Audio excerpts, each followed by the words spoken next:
Guys, welcome to my vlog. तर मी दाल पकवान खायला गेली होती उल्हासनगरला, जे की खूप फेमस आहे डॉली नाश्ता म्हणून. आणि खूप लोकांना माहीत आहे. ॲक्च्युली मलाही माहीत होतं, मी खूप दिवसापासून ट्राय करणार होती, पण फायनली चान्स भेटला आहे. तर आम्ही गेलेलो अराऊंड 11:30ला. ऑलमोस्ट गर्दीच होती थोडीफार, तर आम्ही एक दाल पकवान मागवलं होतं. क्वांटिटी थोडी कमी होती, पण क्वालिटी वाईज छान होतं, टेस्टी होतं. तर ते खाल्लं. त्यानंतर मग मालपोहा आणि त्याच्यासोबत तो गोडवाला शिरा पण होता आणि ॲक्च्युली बघायला गेलं तर छान होतं. पण प्राईज वाईज बोलू शकता की छानच होतं, असं काही नाही आहे. त्यानंतर ते ट्राय केलं आणि तिथेच पोट भरलं, तर विचार केला की एक लस्सी पण मागूया. तर त्यांची लस्सी तर खरंच खूप छान होती आणि मस्ट ट्राय आहे. आणि मी असं वाटतं की परत जावं आणि परत त्यांची लस्सी ट्राय करावं. तर मला सगळ्यात जास्त लस्सी आवडली. सो तुम्ही पण तिकडे गेले तर लस्सी ट्राय करू शकता.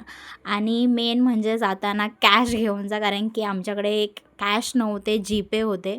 तर आम्हाला ATMमध्ये जाऊन वापस कॅश घेऊन यावं लागलं. सो तुम्हाला जायचं असेल तर कॅश घेऊन जावा. Okay, bye.